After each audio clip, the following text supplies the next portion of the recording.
at the end too.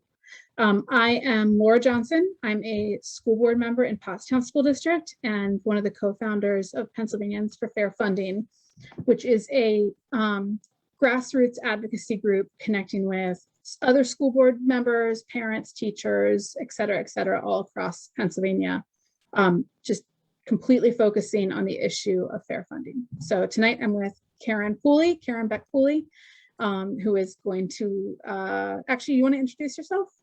Sure. Karen Beck Pooley, I'm a school director with Bethlehem Area School District and also part of our district's parent advocacy group, and have been a member of Pennsylvanians for Fair Funding for probably over a year now. I'm part of the steering committee. Since the beginning, like one of the first people we talked to when we were starting. And we got started right at the beginning of the pandemic, which is really interesting as we were trying to figure out like how to work on this issue when everybody was stuck at home. And Raymond Rose, who is a fellow board member in Pottstown, and I had been talking about like, how do we connect with other board members? And so suddenly pandemic happened and there was Zoom, and we realized that this was a little silver lining of everything being the crazy way that it was and sort of still is. So anyway, we'll get started. We're going to do a little presentation. We're going to cover just some basics. We're going to talk about what fair funding is. Like, we use the term a lot, but there's always people who are like, I kind of know what you mean, but I kind of don't know what you mean. Like, what are you talking about? We're going to talk about students and communities and how they're being harmed by the current unfair funding, because the lack of fair funding has some real life consequences that we want to highlight. We're going to talk about these two words, equity and adequacy, which come up a lot in education funding, discussions. We are going to talk about the school funding lawsuit that is about to get underway in like about a month and a half in Harrisburg, and discuss some advocacy opportunities that anybody who wants to, speak up about fair funding can do this fall. There's a number of ways that you can use your voice. And then at the end, any Q&A that we haven't gotten to, we'll definitely cover if there's anything in the chat. Okay, so first thing that I wanted to cover here is just this idea of what is fair funding. And very, very simply, fair funding is making sure that students receive the resources that match their needs.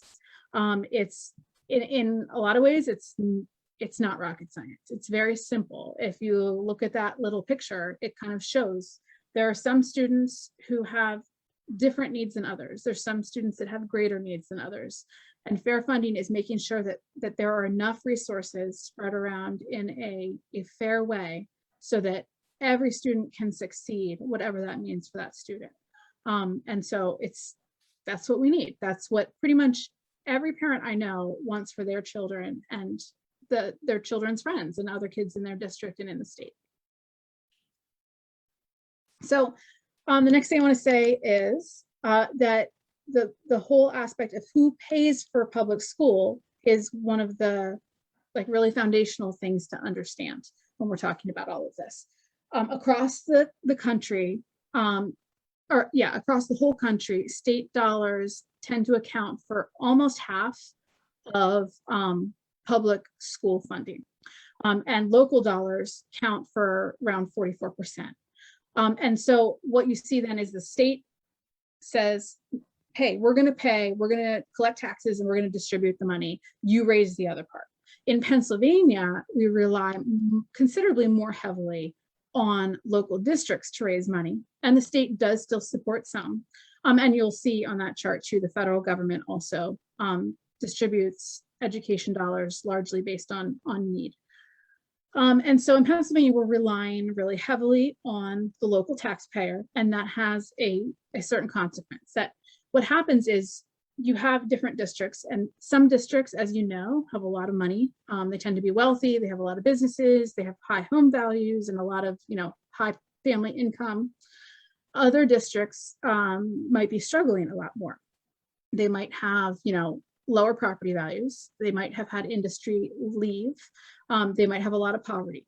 So when you rely really heavily on a local community to raise money for its schools, you are very much disadvantaging the children in poor communities, because their communities just don't have the resources to pull together to offer them anywhere near what a wealthier district might be offering their children. So that's the first problem we're talking about, is that heavy local burden is itself just a huge problem in Pennsylvania school funding. And so to jump in, we have a way around this problem. The state, you notice, almost unanimously passed the fair funding formula. And we'll get into the component parts of this formula, but what this formula was designed to do was help the state figure out how to allocate the dollars it put towards public education in a fairer way. So just like that initial picture of all the students trying to pick apples off the trees, figure out a way to allocate dollars so that every child gets what it is that they need. And that money gets allocated fairly, recognizing that different districts are going to have a different amounts of local resources. And so if you, on the next slide, it just describes a little bit more detail what it is we got in 2016 with this fair funding formula. Here are the component parts of it. What the fair funding formula does is it looks at student enrollment in districts across the Commonwealth. It looks at student need in districts across the Commonwealth, and that might mean poverty metrics. It might mean the portion of students in a district that are English language learners. It looks at some community factors, like how much local tax effort a district is already doing, what the median household income, how many resources that district has to bear. I might add, it also looks at things like how spread out a district is, to think about how much of a burden transportation costs might be. And so what it tries to do is quantify the need among students and the need among community, and how hard communities are already working to meet students' needs. Problem being, so we have this formula nearly unanimously passed. Problem is that only 15% of state dollars are allocated to districts according to the fair funding formula. And just to highlight a point, you know, this was a formula that was debated in 2015, passes in 2016. It's now been several years and we're only at 15%. To put that time period in context, kindergartners, at the time that the fair funding formula was nearly unanimously approved, have entered middle school. All those kindergartners are now in 6th grade this year. So it's been a really long time where we've had this tool and we've barely used it at all. What we're doing instead, so how on earth are we figuring out how to allocate state dollars, 85% of which are flowing to districts some other way that's not the fair funding formula? Those dollars are allocated based on a practice called hold harmless that Pennsylvania has effectively had in place since the early 1990s. And what this practice says, and this was written into, bills and legislation to determine how basic education funding was getting divvied up, that no district is going to get less this year than it got last year.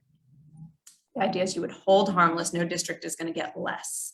And that's been true year after year after year, to the point where over half of the dollars that districts received this year were determined based on their enrollment figures from the early 1990s, about 30 years ago. And if you have changed since the early 1990s, you can imagine most of our districts have. On the next slide, can I ask a question? Yeah, absolutely. So are you telling us that that even if a district lost half of its student population, it still gets that money? It's, again, we have a way of thinking about need, current enrollment, needs of students, community burden. This is separate from that. This is really starting with, well, what did you get last year? And so if schools enrollment dramatically declines, if student needs dramatically increase, if a major employer in town disappears and all of a sudden the real estate tax base looks a whole lot different, the 85% is simply considering what that district got last year. So yes, it's a good question. It's just, every time I hear it, I just think this is just wild. So even if a new industry moves to town and brings all sorts of wealth, a district will still get money it used to get regardless, based on numbers from the 90s. And yeah, that's just little nuts. Yeah, and this slide, I know it's a lot of graphs and charts, but tries to drive that point home. The graphic that's on the left, it's a line that looks pretty flat, and it's looking at overall enrollment in public schools across the Commonwealth over this stretch of time where Hold Harmless has been in place.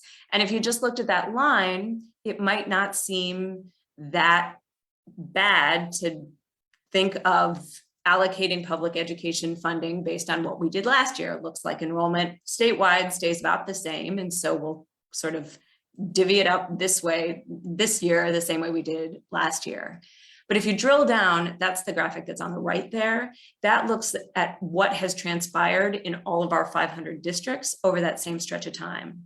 And no, I think we've got maybe 2 or 3 districts there in the very middle where you don't see a bar. Almost no one has stayed the same. Districts have lost significant portions of their students as their communities have gotten smaller. Districts have grown as their communities have gotten bigger. And that's not even taking into account what the needs of those students are and how those needs have changed over time. But you can see dramatic shifts in what's going on at the district level. And then goes back to your question, Laura. All right, well, so then did we take any of this into account? And about 15% of how we fund basic education funding, 15% of those dollars takes these kinds of changes into account. The rest doesn't. So what we end up seeing is that because of these problems that we already mentioned, we have these really, really deep inequities in public education. So Pennsylvania's poorest school districts are spending 30% less per student than its richest ones. It's the largest funding gap of any state in the nation by a lot. If you look at that chart to the lower right hand, like Pennsylvania is spending 33% less on poor districts. It's almost like the inverse of that little graphic at the beginning with the kids standing on the stools reaching for the fruit on the tree. It's almost like the kid with the greater need has the shortest stool. Like it's the opposite of fair. And so some states tend to allocate more money to those poor districts, understanding that poorer students tend to have greater need. But in Pennsylvania, we just have it completely backwards. By far the most inequitable in the nation. So, and what that also means is that we have these huge racial disparities. So this chart is from David Mozankis at Power Interfaith, and he decided to look at the data just based on districts, how white they were versus how non-white they were. So you have this fair funding formula, and we know because of the formula that some districts get more than what their fair share of state dollars would be, and some get less. And what he did was he looked at districts based on their racial composition and found that the districts with fewer numbers of white students on average, with the fewest white students, were getting on average $2,200 less per student than their fair share. If you were a district with more students of color. If you were a very white district, you were likely to be getting $2,200 more per student than your fair share.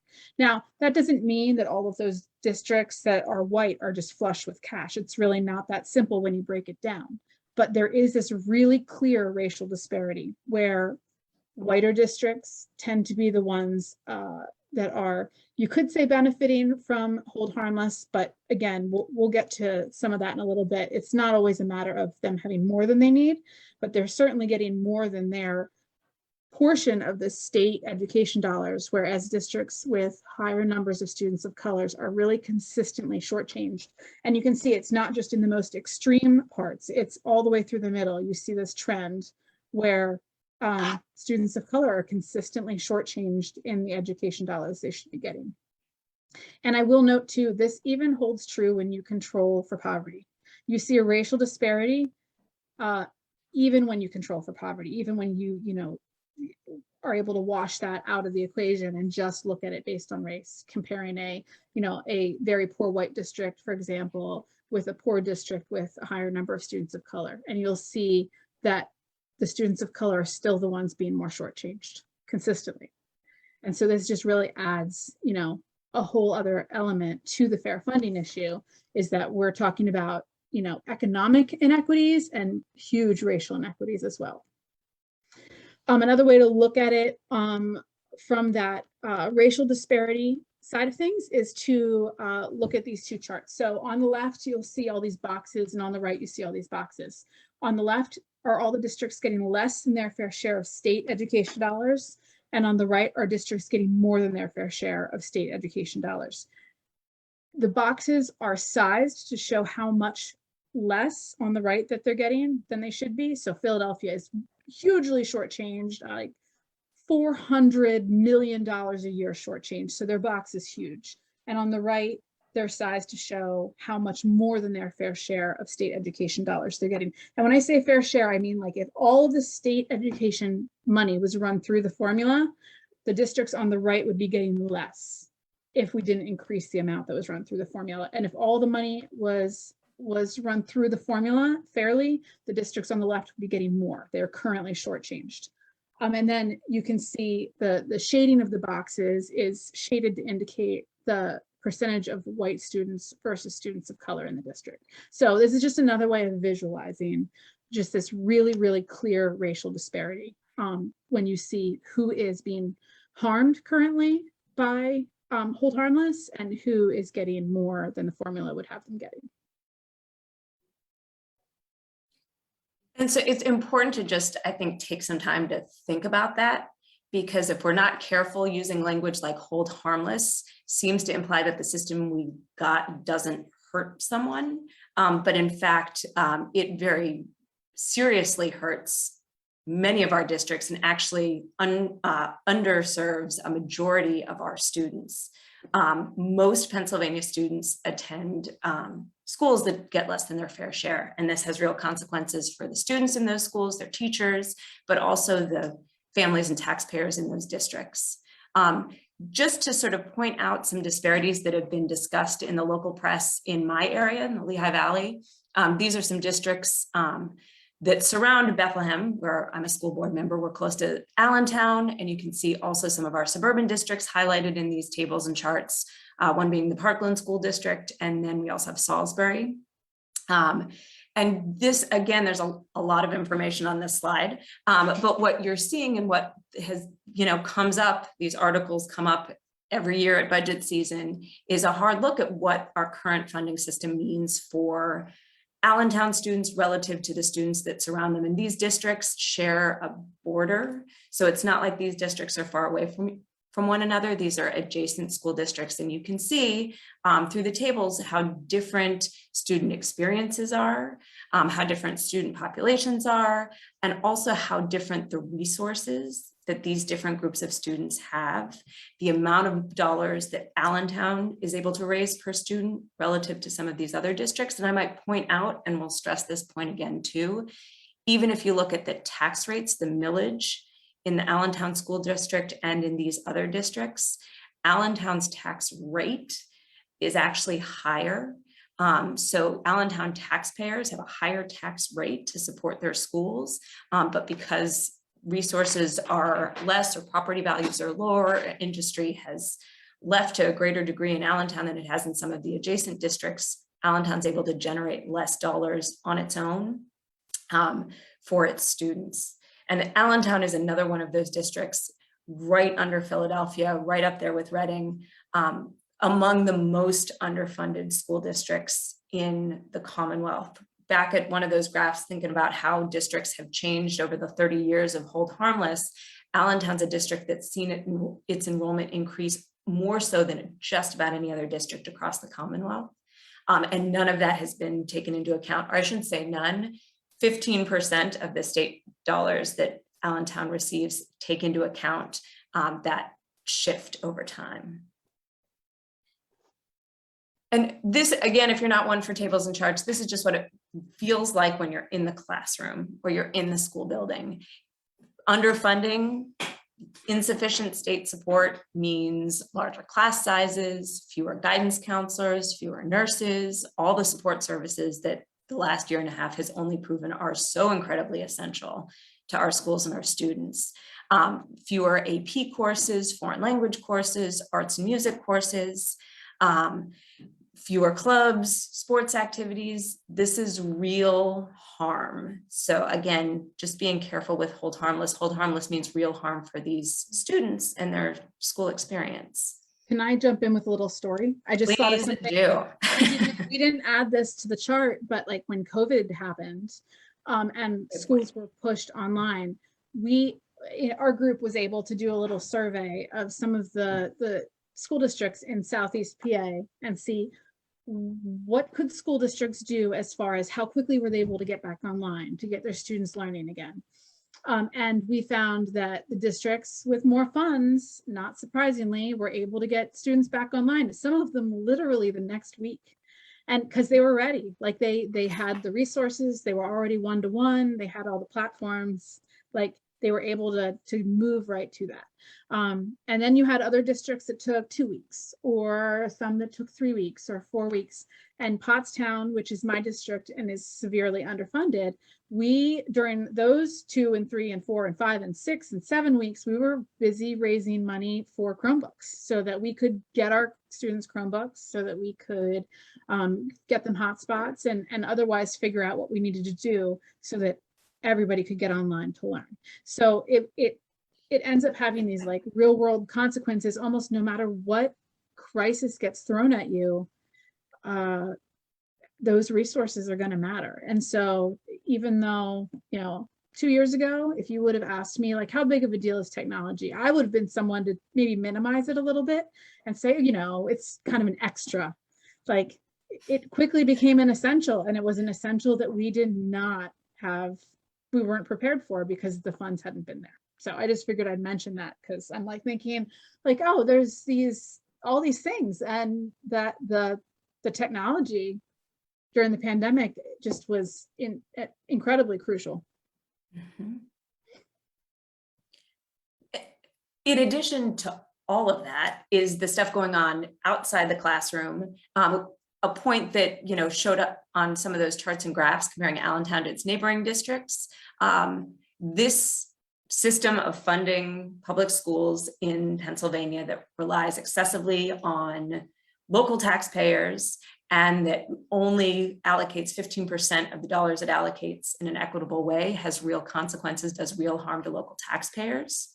The most underfunded districts on average have tax rates that are about 1.5 times as high as those in districts that aren't underfunded in that way. And so taxpayers, households with kids, households without kids, everyone who lives in these districts is hurt by this policy. And it also either where funding is sufficient, values are high, and communities have the resources to put towards their public schools, you kind of have a virtuous cycle running where that's not the case and values are declining and resources are harder to raise for schools. And yet the burden on local taxpayers is even higher. You have a vicious cycle going, and it spills over into all types of community and economic development efforts that these districts and their communities are trying to do. Also important to point out, where there are fewer resources, less support staff, fewer classes to offer, more need to combine sections into one class has real consequences for our teachers too. So just to sort of summarize where we've been so far, students, their teachers, their communities are all harmed. We're not talking about hold harmless, we're talking about real harm because of this sort of two-part system we have of funding public schools. We have, on the one hand, heavy reliance on local communities to cover the cost of public education. And on top of that, only sort of making that worse is the inequitable distribution of state dollars. What state dollars we do allocate are based on whatever we did last year and not on the needs of districts, students, and communities. So I wanted to say a few words about inequitable and inadequate, because over the past, I don't know when I started noticing this, but years and years ago, I would start noticing that there's different education advocacy groups, and some would tend to emphasize inequitable funding and others tend to emphasize inadequate funding. And so I wanted to talk a little bit about those two words and what they mean. So we're going to talk about pizza.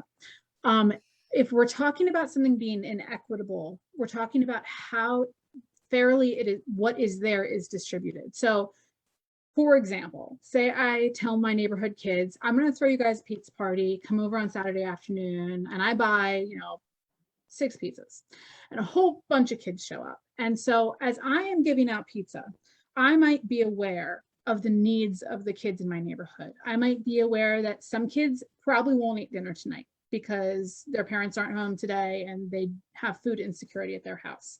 I might be aware that another kid just came from another pizza party and is showing up having already eaten. There might be football players who show up who, are very hungry because they literally have a greater need for more food due to, their athletic activity and their size. And then there might be, a few kindergartners who will be full after one slice because that's really all they need. So how I divide up the pizza that I get for my pizza party is going to involve me thinking about the need of the kids who show up. And it's going to involve me distributing that pizza fairly. It's about how you decide to divide what you have. So that's inequitable or equitable. That's when we're talking about that. When we talk about inadequate, we're talking about how big what is there is. So inadequate, I would have thrown an inadequate pizza party if I only got 2 slices of pizza or 2 pizzas for like 50 kids. That would have been completely inadequate.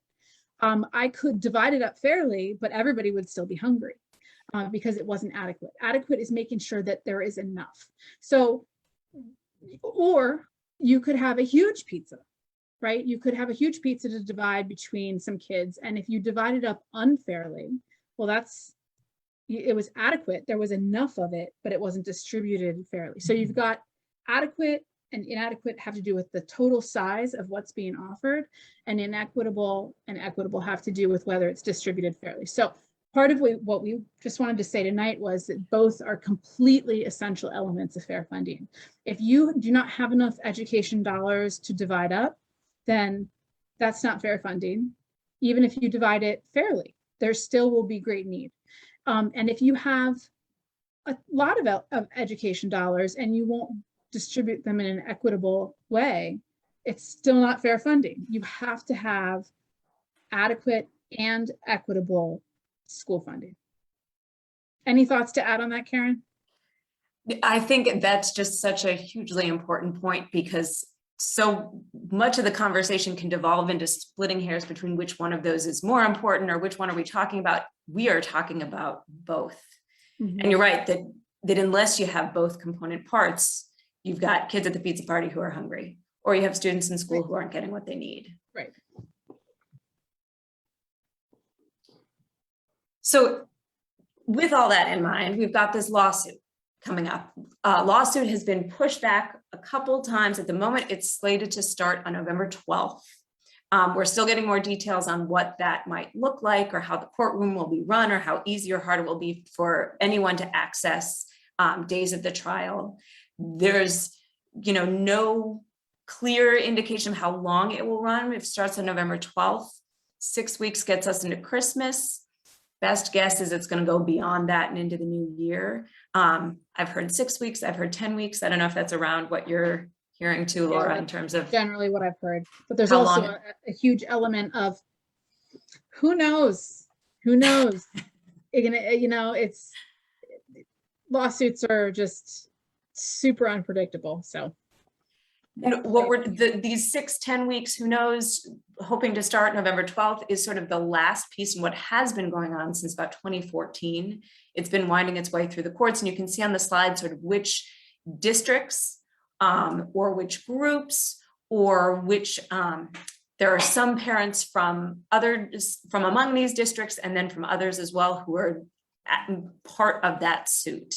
And they're bringing suit against representatives and senators in the state legislature for the way in which they're funding public schools. Secretary of Education, State Board of Education. At issue is the way the state handles, both funds and carries out public education decisions.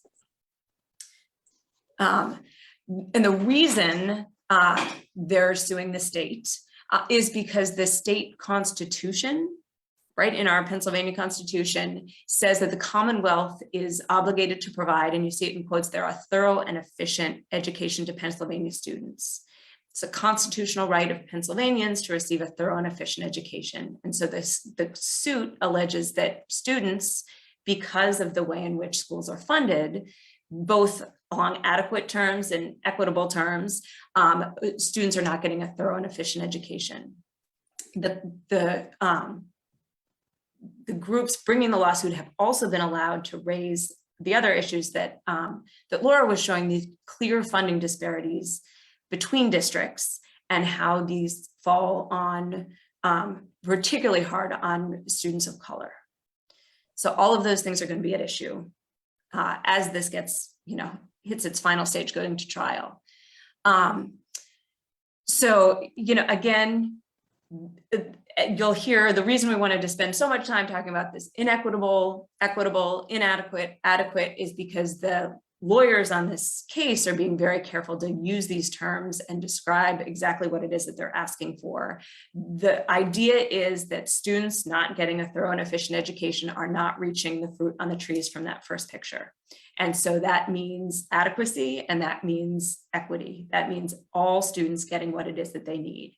And so in addition to equity and adequacy, there's going to be a lot of talk about pizza or pies or cakes. Everybody has their own analogy, but you can see just the stress being put on both of those elements so that students get what it is they need to be successful in school.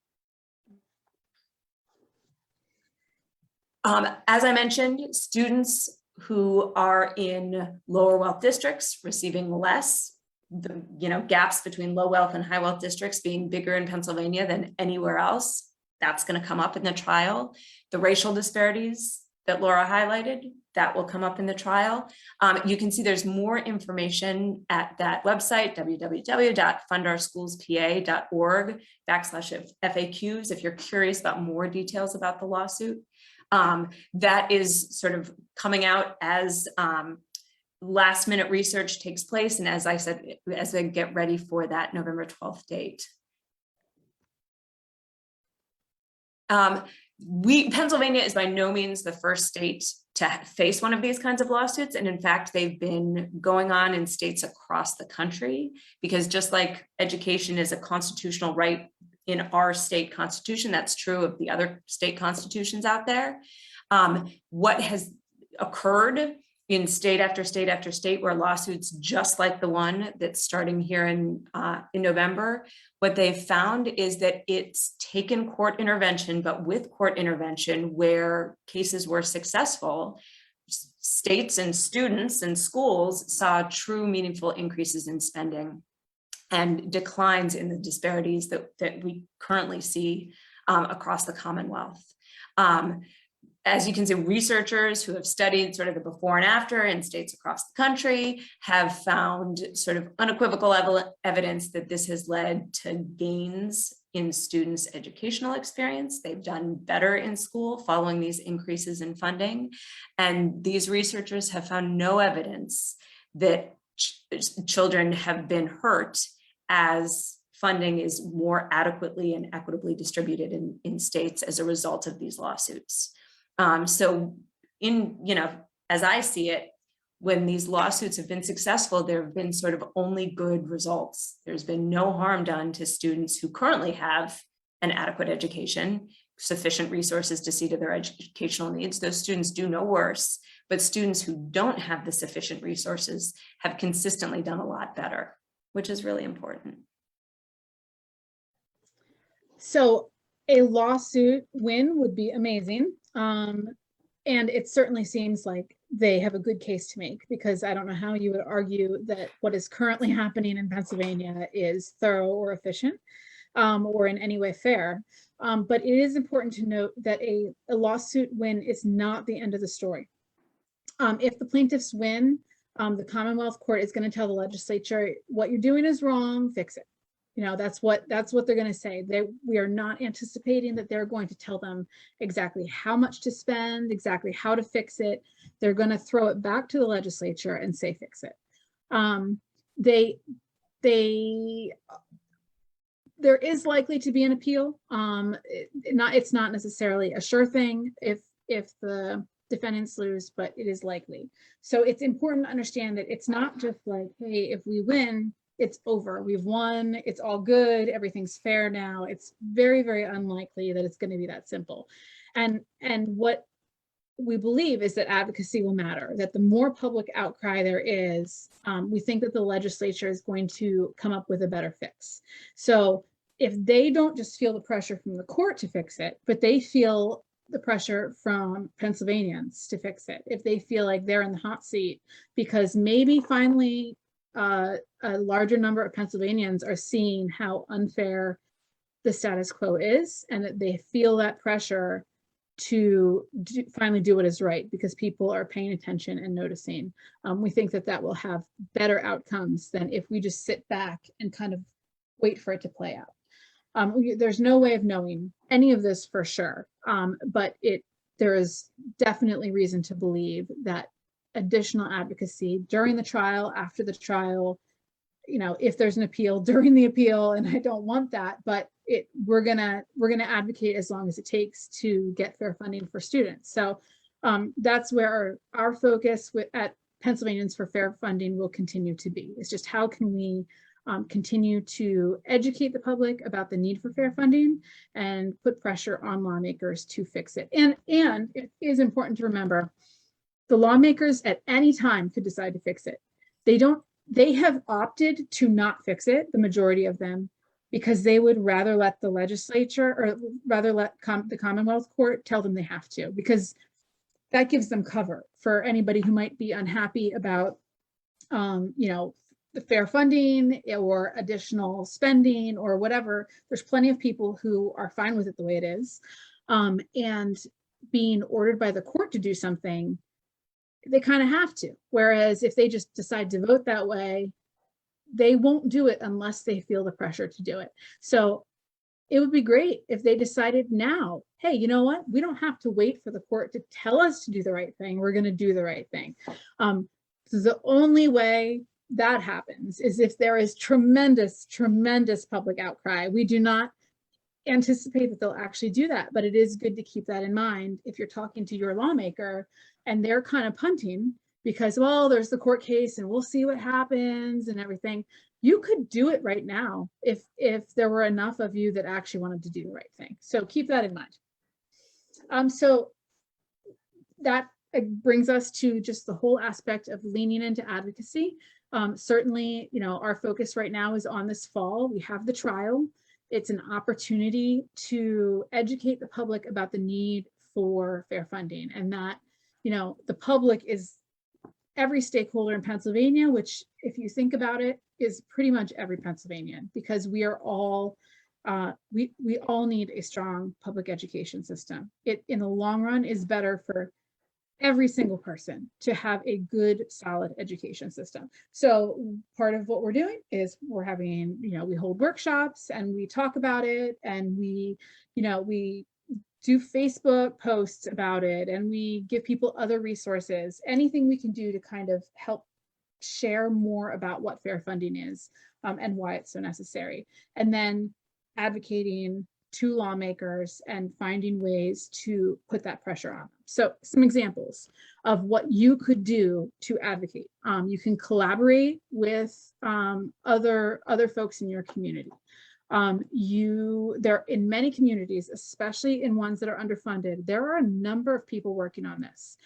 You might have school board members who are working on this. You might have principals and superintendents who are working on it. There are teachers and parents and business people and other local government folks who are working on this. So as much as we can help people connect in their communities to create that local advocacy that's so important, we want to support that. And at the end, we'll talk a little bit more about how we can support. In the meantime, just keep that in mind. Who else is in my community who might want to work on this together? Because there is definitely power in numbers. Another way to advocate this fall is to show up. So there are many opportunities to do that. We believe that we will be able to have people in the courtroom in the courtroom in Harrisburg during the trial. That is what we are anticipating. It's possible that that's going to end up going virtual, but we won't know that yet. And so we're planning on taking groups. I'm definitely planning on taking groups. Students can go, parents can go, you know, from that time, from November 12th all the way through Christmas and beyond. We think there's going to be opportunity to go to the trial itself. There are also rallies. One of the rallies is the day the trial begins on November 12th. Another rally is happening the following week. And there are also vigils, even now leading up to the trial. So there are in-person opportunities to get together and be with others who care about this, and pay attention to what's going on, and show your lawmakers that you're paying attention. And I should say, showing up does not necessarily have to be in person. During the trial, there will also be opportunities to do watch parties. So if you have a group who just is like, I'm on the other side of the state, that's just not feasible for us, there will be opportunities to watch with others. And I think it's going to be pretty interesting just to see some of the testimony that's brought. So I will be tuning in for sure. Another thing you can do this fall is just spread the word. So there are lots of social media posts, there's short videos, there's longer videos like this one. Lots of articles have been written, letters to the editor, op-eds, and some things like that. And if you happen to be a teacher or run a youth club of some sort, there are even lesson plans about Pennsylvania school funding, about the trial, about just the need for more equitable and adequate funding. So lots of opportunities there. And finally, reach out to your lawmakers. They work for us. I always like to try to remind myself and everyone else, like it is their job to represent the folks in their district. And every one of these lawmakers has public schools and public school students and parents and teachers in their district. So reach out to them. You could write them an email, you can call them, you can visit them, and we also have resources that can help support that. Anything from sending you an article about meeting with lawmaker. We have a video that we've done about how to meet with your lawmaker, and just the practical help of figuring out how to do that. We are happy to give support in that area as well. And some lawmakers are probably gonna say, well, there's the lawsuit, and we'll see. I suggest that even now in the middle of the lawsuit, call them, let them know you're paying attention to what's going on with the lawsuit, you care about this, and that whatever the outcome of the trial is, you expect them to fix it, because they need to be hearing that. They need to be hearing that very consistently. Okay, so actually we'll do Q&A if there's any. I'm not honestly sure that there was any questions.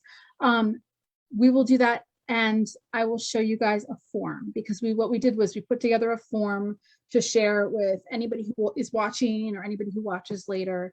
That is very easy. Let me actually go to that now. Okay, very simple form that if you are interested in any level of advocacy, any form, you can fill this form out. We ask for email, we ask for name, school district, and then 2 just check the box type questions. And we list a bunch of different ways that you could advocate or get involved. You can check anyone, you can write your own in. And then we ask a similar number of questions, just saying, hey, here's the support I need. Because maybe you don't need support doing one thing, but for another thing, you're like, actually, I have no idea. I've never met with a lawmaker before. It's super intimidating, but I'm willing to give it a try if I have support. So we set this up to be able to do that. So I will share this to the chat when we're done here. And let me just check for questions. And if you didn't put any questions, but you're watching it and you have one, feel free. Okay, I'll watch for a few minutes here. Do you have any other thoughts, Karen? Just to point out, the Pennsylvanians for Fair Funding website too is a great source of information. Pennsylvanians for Fair Funding on Facebook, great source of information. And just to really stress that, as the season of advocacy is absolutely open. There are so many ways to either team up with others on any of that work and ways to get support in preparing for it or doing it. So, and I really like too how you mentioned involving students, because that's been really powerful. Any of the things that have gotten students engaged and that they've been in front for have been just probably the most powerful. We had a rally in Pottstown back in the spring, and the student advocates were easily the most powerful part, because when you sit there and you're listening to them talk about like how it makes them feel that, you know, the school can't afford, you know, decent band equipment, and it's more than just, hey, here's the facts and figures. When you start to hear like students know they're being shortchanged, they know it and they feel it, and it sends a message like our lawmakers not caring enough to fix it. And they'll say they care. Like almost all lawmakers that I've met with will say, yeah, that's a big problem. It really needs to get fixed. But like, there's not enough of them who are willing to like do something about it. And there's students, I mean, there's students in some schools that don't even have safe buildings. They have toxic building conditions. And it sends such a message to them to know that lawmakers know this is happening and they won't help them. Like that to me is like, just, if you don't know anything else, just to be able to hear them talk about it sends a really clear message. I don't see any questions. One other thing I'll say, and I'll wait just a moment longer. One other thing I wanted to say too is just, I know advocacy can seem daunting. And I know, especially if you're watching advocates who are super involved, not naming any names or anything, but like you see people who are just like talking about it and doing stuff all the time. We don't need more people who are just completely, you know, totally neck deep in advocacy. We need a lot of people who are willing to do basic actions. Like you don't need to be a fair funding expert and, you know, just make this your whole, you know, every waking free moment you're working on fair funding. We need people who will say, I will do one thing. I will write a letter to the editor and get support to write the letter to the editor, which we definitely have support for writing. You know, one person who will say, and actually more than one person, but a lot of people who will say, I will call and, you know, talk to my lawmaker. I've never called before, I'll call about this. Or I will, you know, pick your thing, I'll show up to a rally. So often, I think people it feels daunting because you feel like it's all or nothing. And it's really not, advocacy is not all or nothing. Sometimes it's just saying, hey, like this is one of the issues I care about. So I will do this thing. I have lots of other things I need to do. I don't have a ton of time to invest, but I can do this. And so I would just encourage people, like, if you feel like, oh, I can't make this my thing. Well, don't make it your thing. Just understand it enough to write an email to your lawmaker and say like, look, I know my school district is not getting the money that we're supposed to get. Our students are hurting. Do you care? Are you going to fix it? That is so powerful when those start stacking up in a lawmaker's inbox. Like it starts to send them a message. It's not just the really loud people, it's a lot of people. And that's really powerful. So I would just encourage you to not, don't hold back on doing something because you're afraid it isn't enough. It's definitely a huge, huge piece of the pie to have people just doing the one thing that they can do. And even to stress that much more, you know, even if you're thinking about writing a letter, but not sure if you really have enough information yet to do so, or you think about calling a lawmaker, but not sure if you have, feel free to reach out to Pennsylvanians for Fair Funding to vent, to tell your story. I'm not sure if this makes sense for a full letter, but the thing that really drives me crazy is that we don't have language anymore at the middle school or whatever it might be. Because even just to get information like that to Pennsylvanians for Fair Funding, sorry, the dog, that, you know, not only can we connect people together to team up on these kinds of things, but for us to get information together, we can then share that information, right? Or help you carve that information into, or team up with somebody else to create a full Mhm. letter to the editor. So just to stress, yeah, nothing is too small. Right. Oh, and you know what? Just one last thing before we go. One other piece of advocacy that I didn't say too much about. I did mention Facebook posts, but social media in general is definitely a place where, and I don't want to ever, part of me hesitates to say this, but even just sharing stuff on social media can matter. Like, it is small, and I know that, you know, people will say, well, you know, Twitter advocacy doesn't matter. There's way more beyond Twitter and social media that needs to be done. And I would never encourage someone to just do social media, like as their advocacy, and spend all their time just on social media. That's not what I'm saying.